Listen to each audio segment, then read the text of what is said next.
Zaman dulu, klan Fuma tinggal di pegunungan terpencil.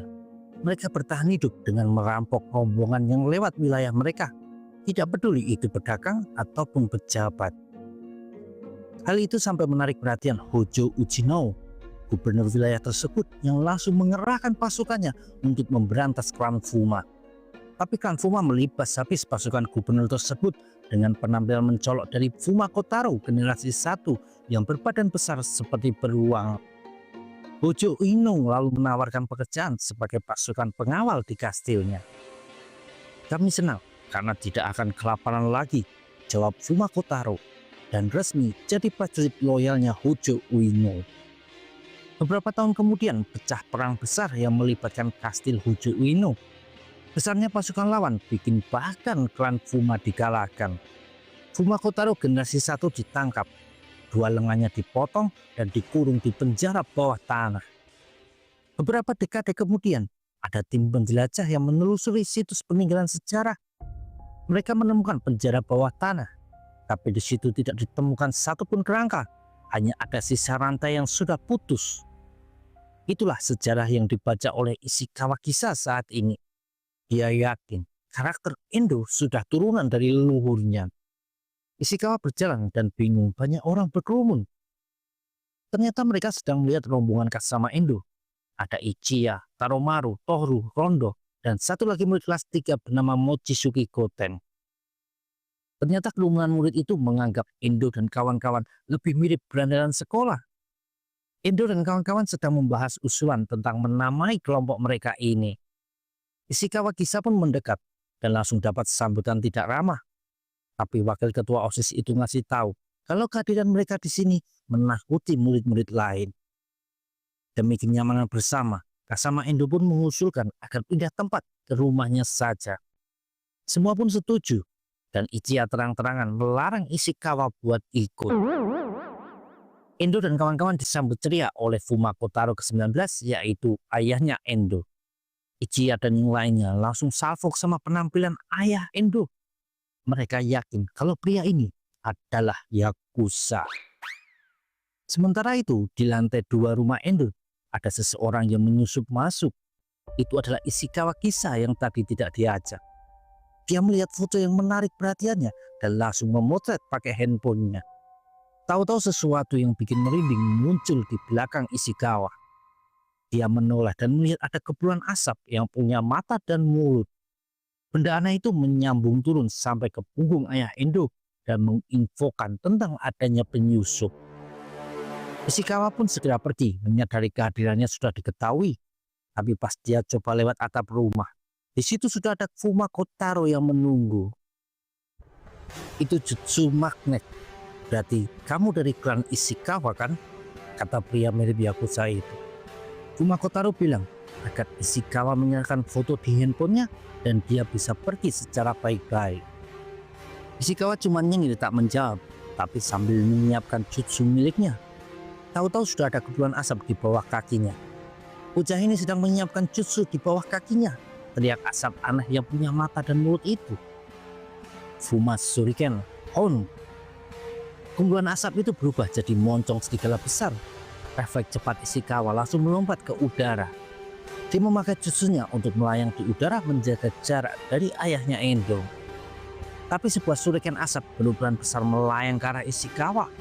Pemuda itu mengumpulkan pasir besi dari badan dan membentuknya jadi shuriken dan melemparnya untuk menangkis shuriken besar barusan. Tapi dia kaget pas asap shuriken tersebut tidak lenyap melainkan berkumpul di dekat dirinya. Muncul lengan besar yang menghajar badan Ishikawa dengan keras.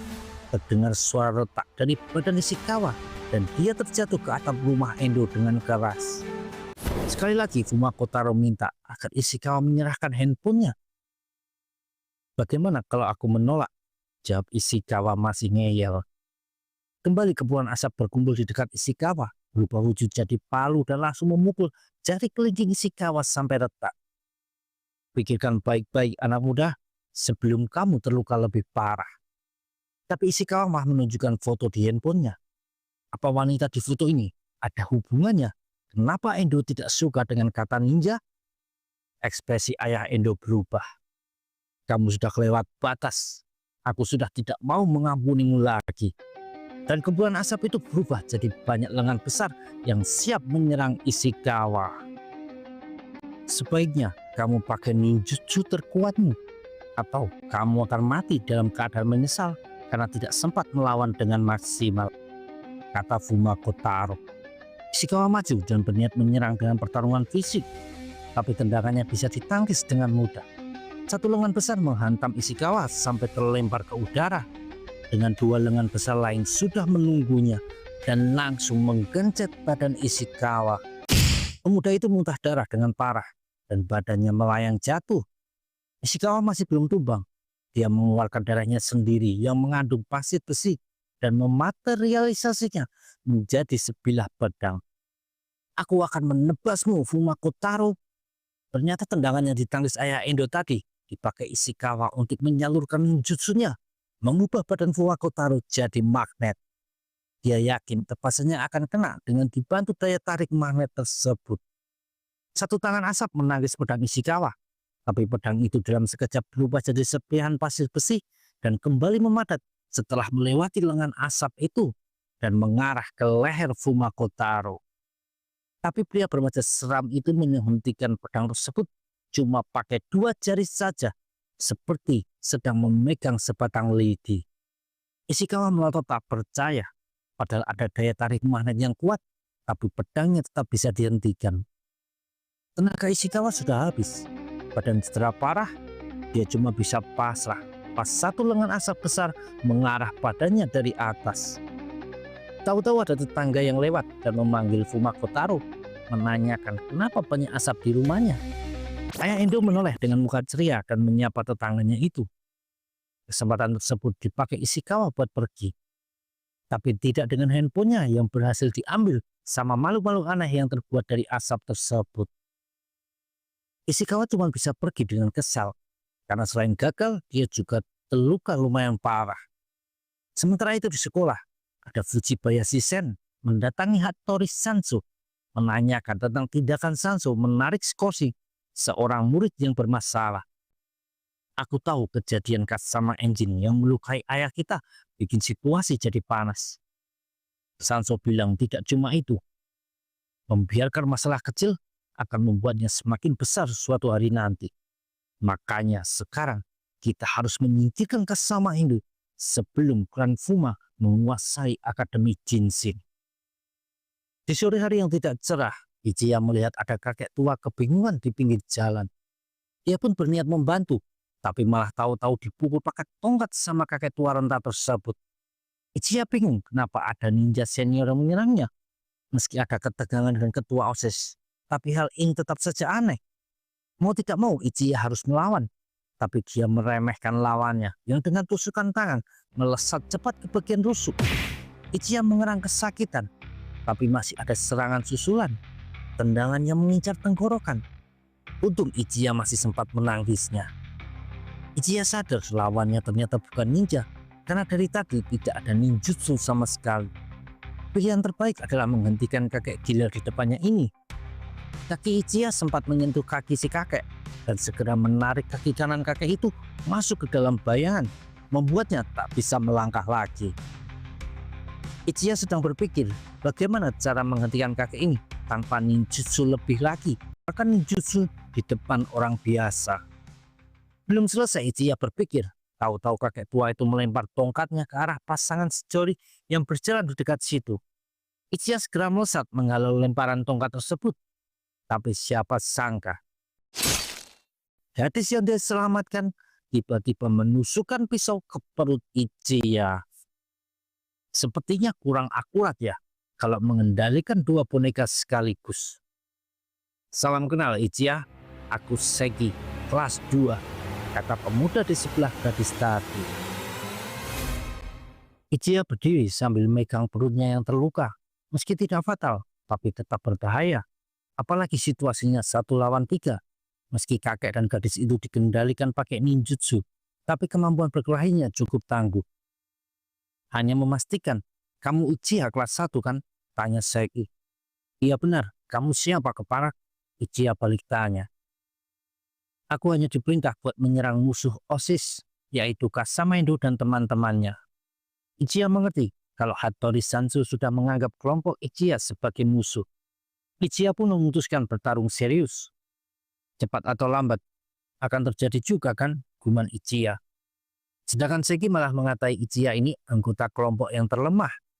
Mendengar itu, Ichiya langsung memakai ninjutsunya buat mengeluarkan serigala hitam. Tapi kondisi hujan deras mengganggu efektivitas jutsunya. Yang keluar dari bayangan malah wujud anjing kecil lucu. Ichiya menahan serangan si kakek.